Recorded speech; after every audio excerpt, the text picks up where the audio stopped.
Princess, alam mo, nandito ako para sa'yo. Pero iba pa rin.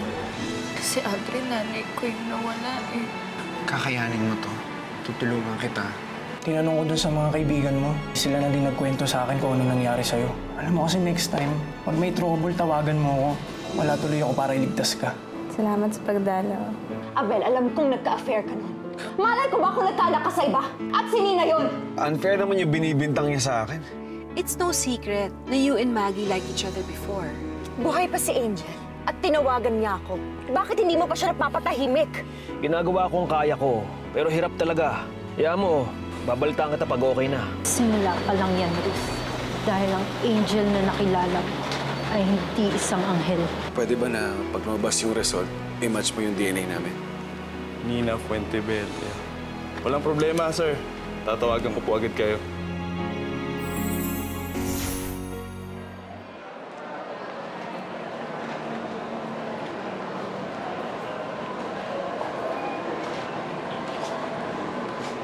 Okay ka lang ba, Nina? Okay na po ko, Lolo. Kaya ko na po. Halika. Lolo? Gusto ko pong sanang makausap saglit si Karen.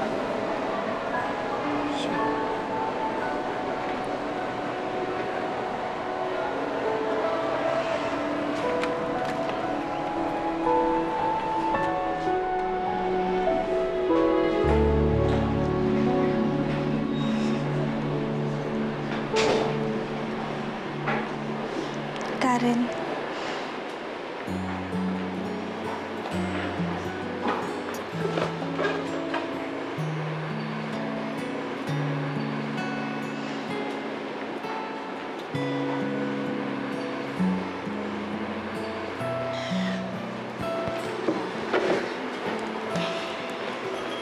Sorry kung hindi na ako nakabalik sa ospital. Kailangan kasi ako ni Inay dito eh. Okay lang. Naiintindihan ko. Pareho tayo ng pinagdadaanan. Ina, ang hirap, no? Sakit. Ang bigat-bigat. Parang merong pumipiga sa loob-loob. Alam ko. Pero bakit ikaw? Bakit ikaw parang kayang-kaya mo? Parang ang lakas-lakas mo. Dahil kailangan ka na. Ayokong bumigay sa lungkot. Ayoko magpatalo sa sitwasyon. Tinuruan ako ng mami ko kung paano maging matatag. Gusto ko maging malakas para sa kanya. Nina, turuan mo naman ako. Sige na naman. Hindi ko na kasi talaga kaya. Hindi ko na kaya.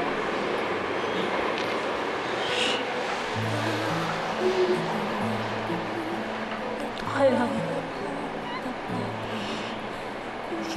Mas maganda yung nilalabas mo. Sige lang. Iiyak mo lang yan, Karen. Ako'y iyong saktan, hindi kita maaring iwanan.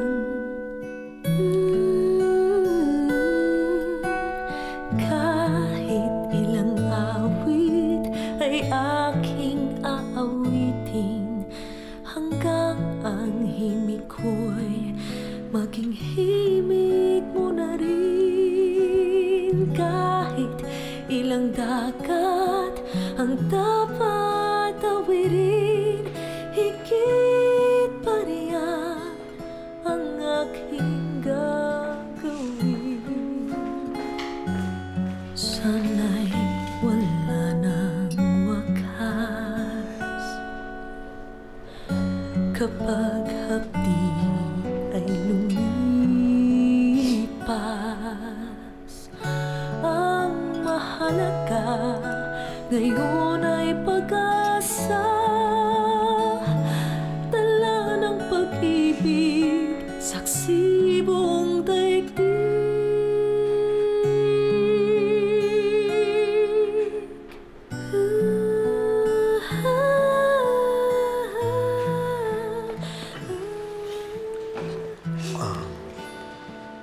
Napadaan lang ako. Tapos nakita ko walang tao. So, nag-stay na muna ako. Okay lang po, Tito Abel. Magiging okay din po ako. Okay lang. Dito na lang muna ako. Wala naman akong lakad eh.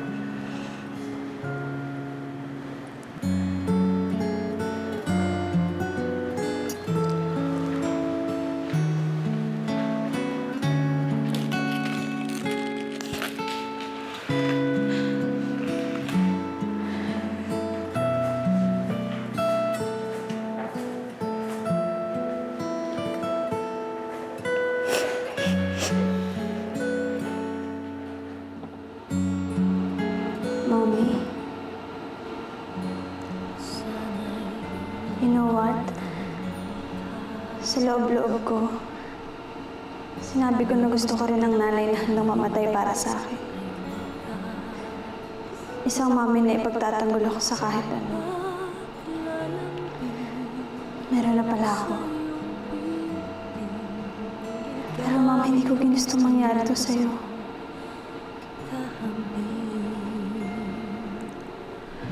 Kung di malimot na tadhana,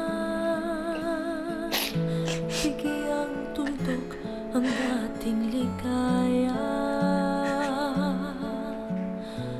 Walang hanggan ay hahamakin, pagkat walang katapusan kitang ibigin. Kahit na ilang tinig ay kaya kong tapakan, kung yan ang paraan upang landas mo. I hated you. Kahit ilang ulit I hated you so much. iyong saktan, hindi kita But that hate is gone now. Tama si Lola. I should move on. I should forgive you. hanggang ang himig ko'y maging himig mo na rin. Kahit ilang dagat ang dapat agirin, And I forgive you now. ang aking gagawin. Kasi kahit ano pa yung nangyari, mahal na mahal kita, Mami.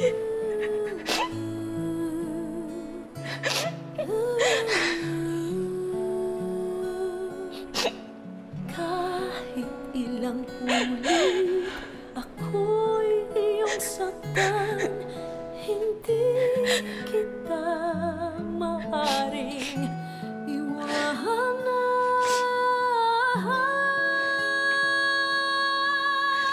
Kahit ilang awit ay aking aawitin, hanggang ang himig ko'y maging himig mo na rin. Kahit ilang dagat.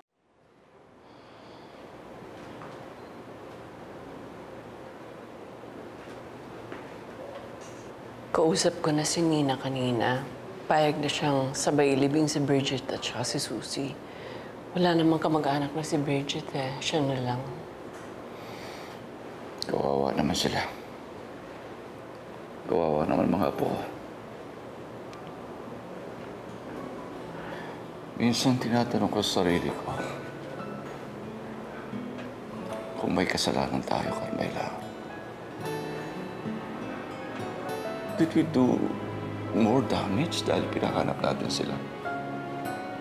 Tingnan mo, nawala yung mga nanay nilang nagpalaki sa kanila. Si Ana, iniwan ang nanay niya.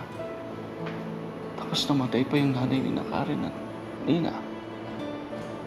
Sir Nan, hindi natin pwedeng sisihin ang sarili natin. We only had the best intentions when we looked for them. Pero, hindi porket maganda intention mo, magiging magiging maganda resulta. All I wanted is to make it up sa mga nagawa ko kay Maggie. Gusto kong pagbayaran lahat ng mga nagawa kong pagkakamali sa kanya. Hindi ko akalain na aabot sa ganito. Pati mga apo natin, magbabayad sa pagkakamali ko. Pati mga nanay nila nadamay pa.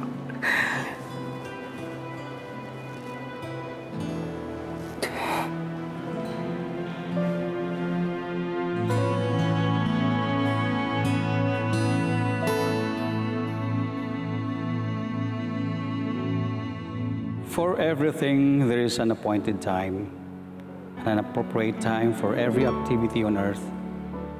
A time to be born, and a time to die. A time to plant, and a time to uproot what was planted. A time to kill, and a time to live. A time to bring. Bigyang tuldok ang ating ligaya. Walang hanggan ay hahamaki, pagkat walang katapusan kitang ibigin. Kahit na ilang tinig ay kaya kong tapakan, kung yan ang paraan upang landas mo'y masundan. Kahit ilang ulit ako'y iyong saktan, hindi kita maaaring iwanan ka. Ma? Nakita mo ba si Dad kanina? Pinayungan niya si Nina. Don't you find that weird?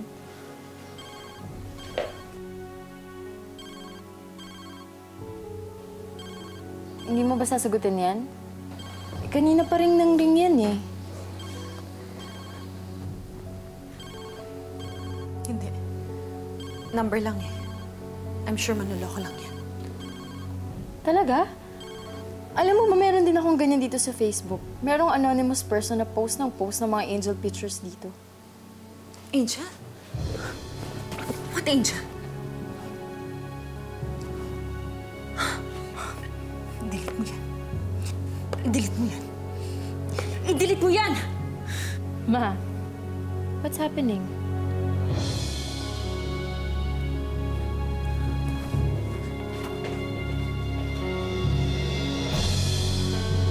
Weird.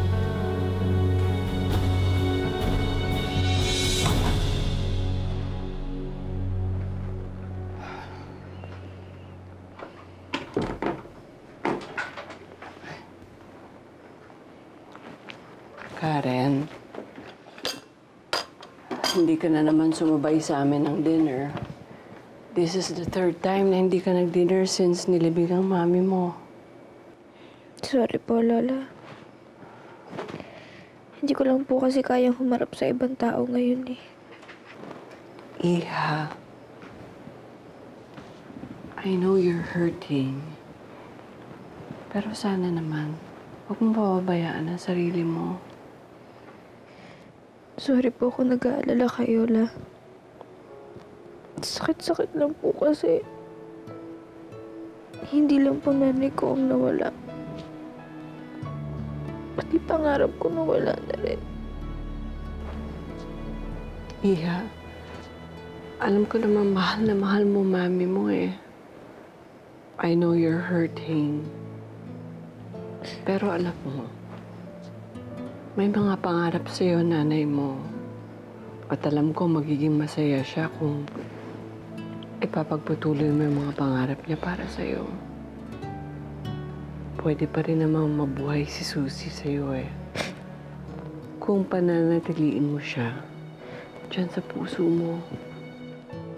Paano ko ba gagawin yun? Kung kahit ako ayoko na rin mabuhay. Don't say that, Iha. You have to hold on. Alam mo, unti-unti mawala din yung sakit na yan. At sa tamang panahon, magiging masaya ka ulit.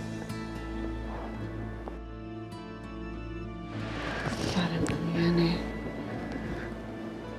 Nung nawala sa amin si Maggie nung pinalaya siya ng Lola Sernan mo, sakit sa akin nun.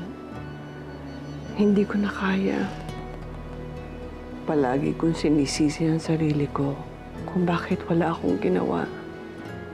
Pero alam mo, nawala lahat yun nung dumating kayo sa buhay ko. Kayo ang nagpapaligaya sa akin. Ikaw, si Nina at si Ana.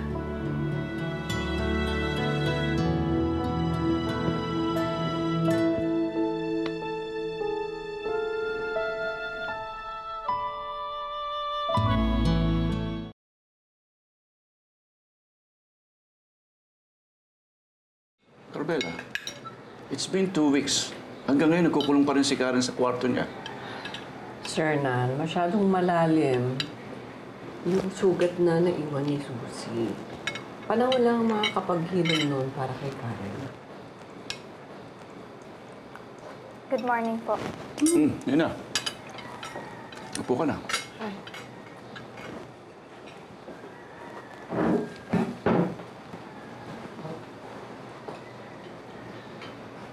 Nina, papasok ka na ba? Kaya mo na? Kinakaya po. Kailangan kong bumalik sa dati dahil kung hindi, baka hindi ko na po magawa. Gusto ko pong mag-move on. Nina, nasama ka ba dun sa feeding program ng school mamaya sa orphanage? Lolo, baka late po kami umuwi mamaya. Meron po kasing project yung school namin. Feeding program po. Oh, that's good. Oh, bakit hindi niyo isama si Karen? Para naman makakaigi yun sa depression niya, yung mga ganyang activities. Yun nga po yung balak namin. Oh, good. You know, si Karen has to realize that she's still very blessed. Meron siya mga kaibigan at pamilya who will take good care of her.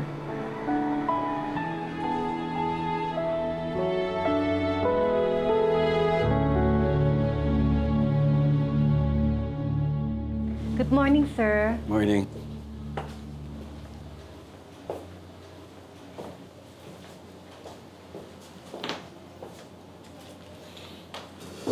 Good morning, sir. Ay, good morning. Oo nga pala, sir. May tumawag po dito, taga-DMC Laboratories daw po. Okay na daw po yung mga test results na kailangan nyo. Ito nga po pala yung number. Tawagan nyo daw po siya pag gusto nyo na daw po malaman yung results.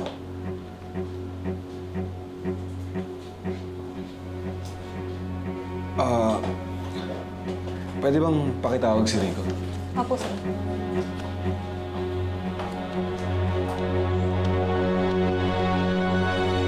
Ma'am, ito yung results ng marketing study na pinapagawa niyo sa akin.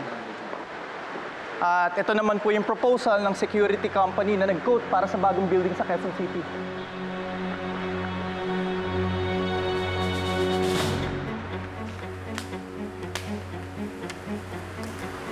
Sabihin mo sa security agency na yan, magpalit na sila ng security. Bakit po?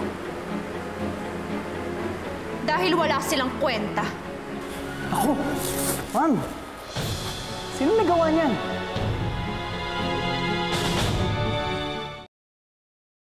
Ayoko man lumabas, Karen, bumangon ka na dyan. Wala naman tayong klase. May feeding program lang. Sige na, bangon na. Hindi naman yun eh. Hindi ko pa kayang humarap sa ibang tao. Alam mo, Karen, sa kakasabi mo ng hindi, kaya hindi mo magawa eh. Gusto mong lumakas, di ba? Kailangan mo magdesisyon sa mga gantong maliliit na bagay. Tulad na lang ng pagbangon. Kailangan mong harapin yung mundo, Karen. Nina, hindi naman ako katulad mo na kayang mawalan ng nanay. Ano sinabi mo? Karen, hindi porket kinakaya ko yung nangyayari, hindi na ako nasasaktan. Hindi porket gusto kong mag-move on, hindi na ako nahihirapan. Ano bang tingin mo sa akin, ha, robot? Wala akong nararamdaman? Karen, masama yung loob ko sa mami ko, pero hindi ibig sabihin nun, hindi ko na siya mahal. Mahal na mahal ko yung mami ko, kaya sumama yung loob ko. Nina, sorry. Sorry, mali yung pagkasabi ko. Ang ibig kong sabihin, hindi ako kasing tatag mo, Nina. Karen, alam kong mahirap mawalan ng nanay. At mas mahirap yun dahil alam mong ikaw yung dahilan kung bakit sila nawala. Pero Karen, nagsakripisyo yung mga nanay natin para sa atin, para mabuhay tayo. Kaya huwag mong sayangin yung sakripisyo na yun.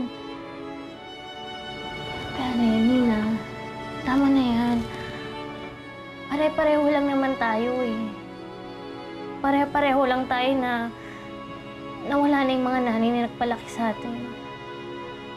Tama na yan. Huwag na natin saktan yung isa't isa pa. Di ba nga dapat tayong tatlo yung nagtutulungan?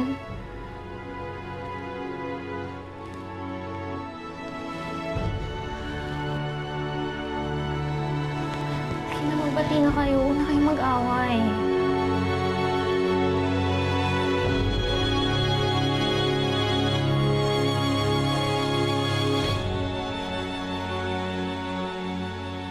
Just a yes or no would be fine. Mabibigyan mo ba ako ng bagong kotse o hindi? Ayoko nang gamitin yung na-vandalize na car. Kahit sabihin mo pang madali lang ayusin, ayoko na! Good. Pwede naman pala eh.